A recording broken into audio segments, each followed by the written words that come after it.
Hello, hello. Welcome back to Peak Northwest, an outdoors and travel podcast by the Oregonian and Oregon Live, dedicated to the adventure and exploration of our beautiful Pacific Northwest. I'm Jamie Hale. And I'm Vicki Connor. Together, we take you to some of the most beautiful and interesting destinations in our region, discussing where to go, what to do, and places to see. And today, we are getting back into stargazing, digging into all the cool astronomical events coming up this year. Yeah, once again, we have a bunch of cool stuff happening in the sky. We're talking eclipses, meteor showers, a couple of comets even. So as you continue to make your travel plans for 2024, you might consider syncing them up with some of these cool astronomical events because, it's always nice to sort of take the opportunity to gaze at the cosmos and see what's up there. Yeah, we have quite a few different ones to chat about. So where should we get started? I guess kind of like in order of what is happening. Yeah, I think we should do this in chronological order. Yeah. That makes no sense to my brain. Um, and we're here at the end of February. Stuff is really going to kind of start happening in March.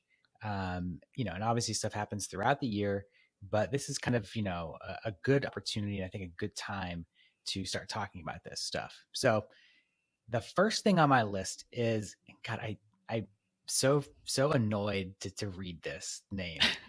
Comet 12P/Pons-Brooks. I'm just going to call it the March comet, the spring comet, if you will. It just rolls off the tongue there. Comet 12P/Pons-Brooks. I don't know if that, just a quick side note to any astronomers listening to this. You got to name your comets better. This is crazy. This is insane. And I don't know what naming conventions happen that results in Comet 12P/Pons-Brooks. There's probably some names or some times or stuff, but that's not it. No. If you're trying to get people into stargazing, regular people, this isn't it. You got to figure this out. This is crazy. Yeah, there's got to be a rhyme or reason, but dang, that's a mouthful. So the spring comet, okay, this really cool spring comet is sort of I think one of the first big ones that's coming up this year. And the way comets work is that they fly towards the sun. They get really close to the sun, and when you get super close to the sun, you can't see them anymore because they're right next to the sun. But then when they kind of come back around, they make pass towards Earth, and at that point, if they get bright enough, you can see them with a naked eye in the night sky. And that's kind of what we're looking for. So obviously, if you've got high power telescopes, you're looking for stuff. Perhaps you're the kind of person who might, name Comet 12P/Pons-Brooks. Perhaps you are Pons or Brooks. You're looking for this stuff all over the place. You can look for them deep in space. But for the regular folks here, you want to do some casual stargazing. We're talking about comets that you can see with your naked eye, or maybe with a low power telescope or binoculars in the night sky. So this spring comet that's coming in is apparently going to be making a pretty close pass to Earth at the end of March. So, this is, I've been reading, some of these astronomical websites and people who are getting excited about this. And they're kind of looking around March 22, end of March, beginning of April, that kind of time frame. It should sort of be passing by and might glow well enough to sort of see it. It's no guarantee. Obviously, these are things we don't really know. It's not so regular that we can have a good understanding. But around that time, if you find yourself under some dark skies, start looking for maybe this comet in the sky. Really cool. So, where do you suggest people go to check it out? And just any kind of dark sky space nearby? I mean, that's the thing with any of these events we're going to talk about. Obviously, the darker skies, the better. So if you're going out to Antelope, or you're going out to Steens Mountain, Southern Oregon, those are all great places to do stargazing. That's going to be primo stuff. But I mean, we have good stargazing events around Portland at Rooster Rock State Park, at Ellis Stewart State Park. They do some programs there. So you can do good stargazing and see meteor showers, see comets, this kind of stuff under just like regular dark skies. You don't have to travel, 6 hours into the desert to go see them. That said, you're going to see some cool stuff out there. But we're also looking for skies, when it comes to stuff like this, that comet that's going to be happening over multiple days. If you have the opportunity to go when there's either a new moon, or when the moon like sets kind of early in the evening, like before dark or earlier in the night, then you've got a better shot of seeing stuff then as well. Great news for the casual stargazer, maybe one who doesn't want to, yeah, go somewhere pretty far away to see it. It looks like also in March there is a lunar eclipse. What can you tell us about that, Jamie? Don't get super excited about this lunar eclipse. I'm going to put that out there at the start. This is what's known as a penumbral lunar eclipse. This is a lunar eclipse where the moon will be darkened only by the Earth's penumbra, which is the sort of lighter outer shadow. So, if you're really staring at the moon, you can see it kind of barely darken for a few hours when it's up. And I think it's going to be early in the morning that day. So, hardcore eclipse heads, get ready for this penumbral eclipse. Folks who are just casual, don't worry about it. Maybe just wait for a better one. Hardcore eclipse heads. Have not heard that before. They're out there. People are into it, and it's good to just sort of know, people who are sort of, like to understand and be aware of the motions of the heavenly bodies. It's cool just to know that like there's any kind of eclipse going on at that moment. So that's the morning of March 25th. Put it on your calendar, or don't if you're not that into this one, because we have such a cooler, bigger event happening just like a couple weeks later. So April 8th is the big total solar eclipse crossing the United States. Caveat, we can't see the total eclipse here in the Pacific Northwest, unlike the last one. So this one is kind of crossing over Texas and the Midwest, kind of going up into the Northeast in that direction. So if you're in San Antonio, great news. You can see this total solar eclipse. Out here in Oregon, we're going to see a partial eclipse, a real light partial eclipse. So, I'm assuming that, folks listening have either already made plans to go see it and know it when Noah's up with a total eclipse, or you're just going to hang out here in the Northwest and you're just going to see this partial eclipse. So speaking just about that partial eclipse, it's going to start around 10:30 in the morning to 12:20 in the afternoon here in Portland. Assuming that the skies are clear in the beginning of April, which you really don't know, especially this spring, you should see a small bite of shadow take over the sun. So kind of just that like classic, like, bite taken out of a cookie that you see like in a partial eclipse. We'll see just a little bit of it. Not a whole thing. Not going to be able to look at the sun without protection. Obviously, if you're doing this where your eclipse glasses that I hope you still have from 2017 or whatever. Just, it'll just be sort of a cool, small, short event out here. Of course, if you really want to check it out and you didn't see the total eclipse last time, I guess go, it's kind of late to make plans, but go travel into that path of totality for this one. It's always worth seeing before if you haven't done it. Yeah. Are you going to take a look-see at this one, Jamie? We're not, I had originally wanted to travel for this one, but it was just like it was just too much of a travel. Like it was going to be like, multiple days of traveling to get into town for like one night. We had some issue with a hotel we were trying to book in Texas and yada, yada. It just didn't work out this time. But I feel like, I saw the total eclipse in 2017. I've seen it before.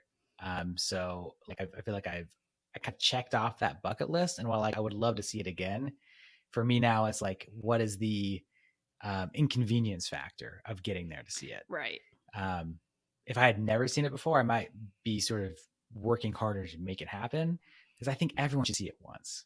You should be able to see a total solar eclipse in the path of totality once in your life. I think that's something that everyone should make happen if possible.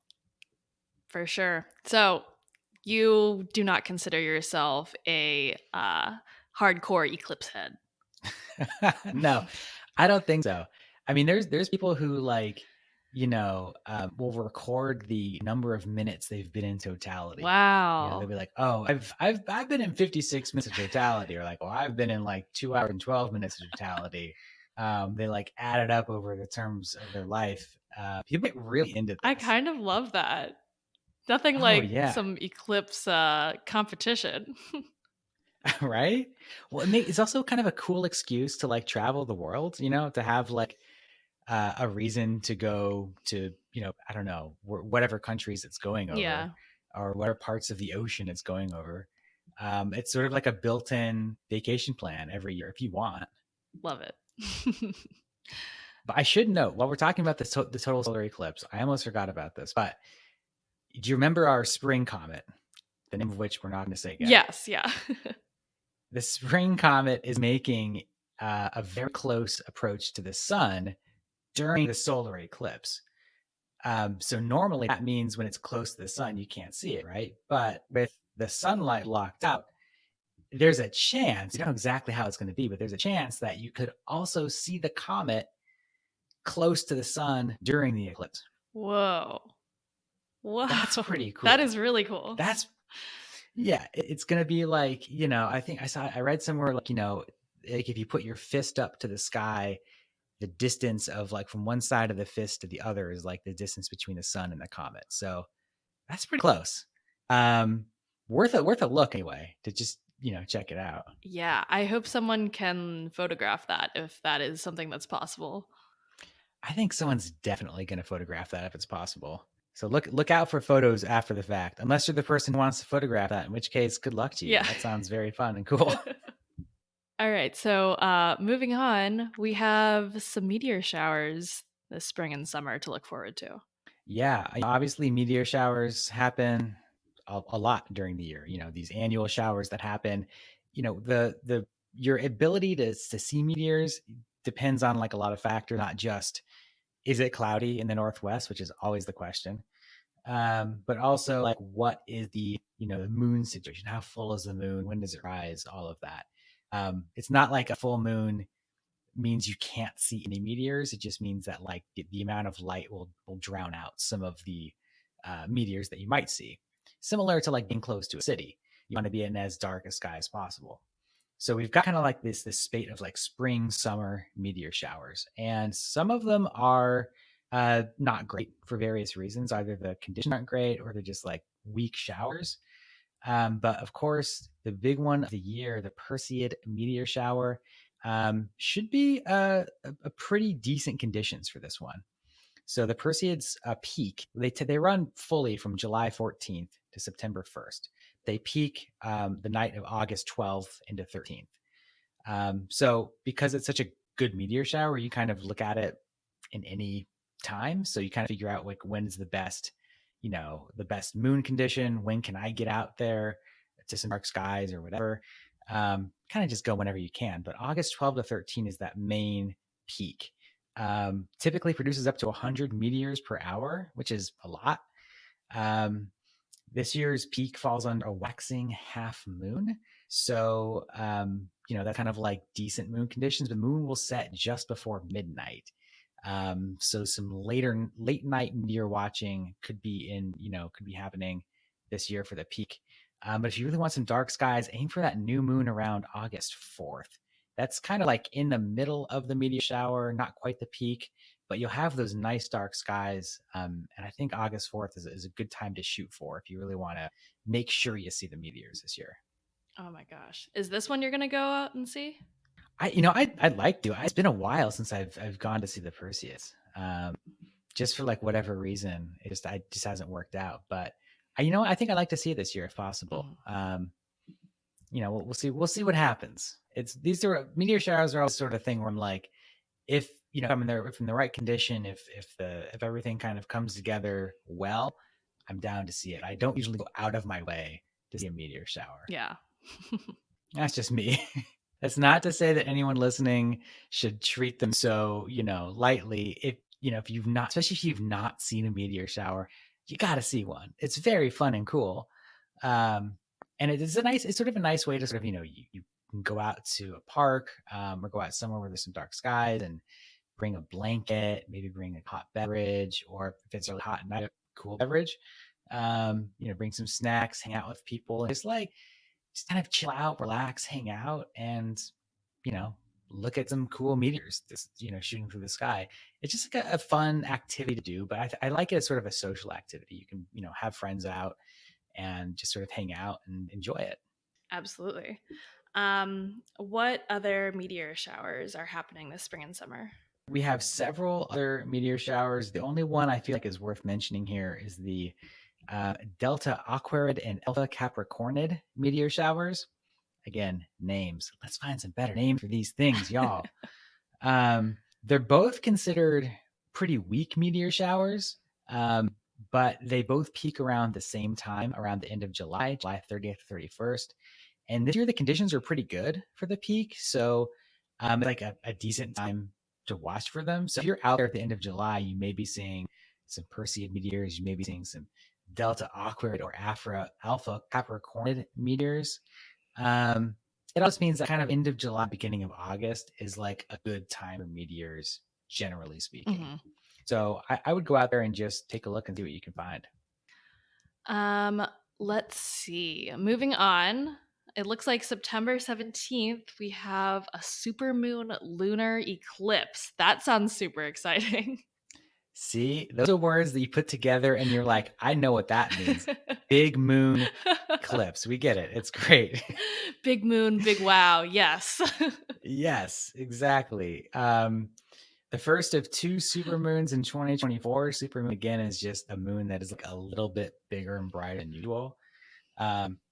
There's two in this upcoming year, and the first one coincides with a partial lunar eclipse, which is a great way to mark one of the last days of summer on September 17th. The full moon is going to rise at 7:17 p.m. We're very specific here. And when it rises, it's already going to be in partial eclipse. So you want to kind of be somewhere where you have a clear view of the eastern horizon. And the maximum eclipse happens just about half an hour later here in Portland. So like 7:45-ish, September 17th, find a good place with a view of the eastern horizon and see this moon rise kind of in eclipse. Very cool, very fun. This is one that if I can finagle it, it would be great to see. Yeah. This is one that I would definitely like to see as well. Something about it like rising already in shadow that is like really cool to me. Is this one where you are anticipating going somewhere specifically? We'll see. We'll see about that. Sometimes I love to go make a trip around it. I don't have any travel plans for that time of the year right now. Previously, I've gone to the Oregon Dunes to shoot the eclipse rise, which I love.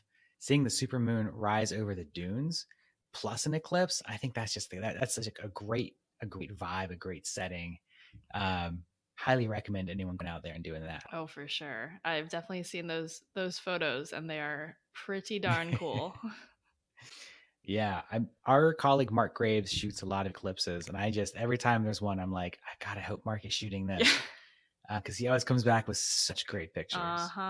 Let's see here. We have another kind of jumbled name for a comet as well coming up. All right. I'm going to do my best on this one here.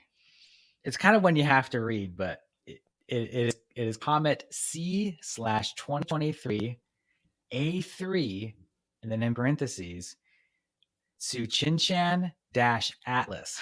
That's Atlas in all capital letters. Okay. Again, Comet C/2023 A3 Tsuchinchan-Atlas. We're going to call it the fall comet. Okay. We got the spring comet and we got the fall comet. Y'all, what is this name? This is insane. What are they doing here? Come on. Again, open letter to astronomers. Fix this system. This is crazy.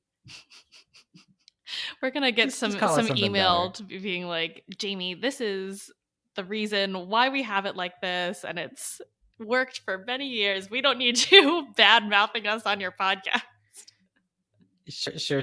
I'm sure it's a very good reason that makes a lot of sense for this particular community. It's just it is hard to tell people there's gonna be, comet Say it again. God. Oh, did you hear that we're gonna have Comet /2023 A3 Tsuchin Chin Atlas? It's coming next week. Let's check it out. You know, it just makes us be like, there's comets coming. There's going to be a comet. Yeah. Which is what I say. Yeah. To people. So there's going to be a comet coming this fall. This is one that astronomers seem to be very excited about. And I don't get exactly all of this stuff clearly because I don't even know the naming conventions. But people seem to be cautiously psyched about this comet. Yeah. So it's from what I've read, it's expected to make its closest approach to the sun September 27th, then re-emerging into the night sky in early October, where it should remain through the end of the month. Its closest approach to Earth is going to be on October 12th and should be easily visible to the naked eye. So again, clear skies, Oregon, October, really could be great, could be bad. I mean, it's really iffy time. But, kind of think about the middle of October, we could have this really cool comet experience happening. Again, cautious optimism here, but I definitely am keeping tabs on this one because I haven't seen a lot of comets. I would love to see this comet, whatever it's called. I think it'll be a really cool event. Yeah. Oh my gosh. The fact that it's such a mouthful and such like a big deal, I feel like we need like T-shirts saying "I saw a comet," blah blah blah blah blah. Just this ridiculous long name. Wow. Oh my god! Maybe it will be if it's like that big a deal, it'll be renamed or something. Yeah. Yeah. I like and that. I don't have a great solution to it because I've seen a lot of comets. Like I know, like I grew up with Hale Bopp, and I'm biased because of the it's got my name in it, but I think it's just conveniently and like Hale Bopp happens to roll well off the tongue. Yes. If different people found it with different names that didn't roll off the tongue, I think that's the thing. It's just whoever names it, or I don't know what's up with C/2023 A3. I don't know. I don't know what's going on. But I think you just have to sort of maybe think of a different way to name them, or just make it okay to give them funny nicknames. Name it after obscure gods or something. I don't know. I'm just throwing ideas out here, folks. If any astronomers want to talk about this or give us any reasoning or want to take any of my suggestions, that'd be great.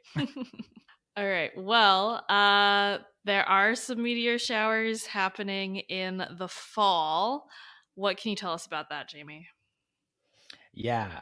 So ending the year with meteor showers as usual. That's kind of the norm for us here. They're not great, to be honest. It's not a great year for fall meteor showers. We've got the Orionids, the Taurids, the Leonids, the Geminids. These are all kind of happening under like some rough moon conditions, the peak anyway. So again, you can look at these meteor showers off peak when you might have a more favorable moon condition. But when you're having this like sort of low producing meteor showers, you usually want to see them in the peak just to, be able to have your better chance of seeing them. But those peaks are coming with like, bright moons that are up all night, that kind of thing. Of course, the biggest one of the year always is the Geminid meteor shower, which peaks December 13th to 14th. We don't talk about it a lot here in the Pacific Northwest because it's December in Pacific Northwest. In Western Oregon in particular, it's pretty reliably cloudy. So, that if it's not cloudy, maybe you can stay up and see it. But the peak this year anyway comes during nearly full moon. That's going to be up all night. So not even a great year to see it for the peak. So I don't know. You can always try to see the meteors in the fall. This fall, if you have anything else to do, maybe do that instead. Yeah. It's just not a great year for it. Yep. Well, good thing we just went through several other astronomical things that people can see and not just wait till fall to be disappointed by those potentially. Yeah. Looking back at our list, I would say if you're looking for like, here's top astronomical events to see or to be psyched about, we've got our comets, obviously. We've got the solar eclipse. Even if you see the partial one in Oregon, it's still very fun. And that supermoon lunar eclipse. Yeah. So I think like, the solar eclipse plus comet is a really cool idea. The supermoon lunar eclipse is a really cool idea. And then this fall comet, which is supposed to be very cool. Those three things right there, I think, are like some top tier potential astronomical events to really be legitimately excited about. Yeah. Yeah. I hope there are lots of photographers listening to this podcast and can try their hand at capturing some of these. Go out, get some pictures. If you get some good ones, send them to us. I want to see it because we can't see it all. And I love to see the photos of this stuff. So the combination of like Oregon scenery plus cool stuff in the sky is always so cool. Yes. Lots of opportunities. Vicky, do you think does hearing any of this make you want to like go out there and do some stargazing? Yeah, I'm sold by the really long named one. Just saying it over and over on this podcast. But no, that one, and also the solar eclipse with the comet. I feel like if I get my camera out and make a real effort at photographing that, I would love to see an image like that, especially if I took it, and to be really proud of it. Exactly. Oh man. Well, I'm sure someone will get a good shot. I hope it's you. It's probably not going to be me. I don't do great at this kind of photography. I hope someone does, and I will live vicariously through all of you. Absolutely. Well, folks, that will do it for us for today. Until next time, you can watch our videos on the Oregonians YouTube channel and view all of our travel and outdoors coverage on OregonLive.com/travel, as well as HereIsOregon.com. Please leave us a rating or review if you enjoyed the show. And if you want to support this podcast and our local journalism, please consider a subscription to Oregon Live. You can find details at OregonLive.com/pod support. Also, if you're a fan of the show and you're interested in potentially sponsoring it, you can get in touch with our marketing people at advertise@oregonian.com. This episode of the show is produced by me, Vicky Connor, alongside Jamie Hale. Stay safe and happy travels, everyone. Until next time, we leave you with this 10 seconds of Zen.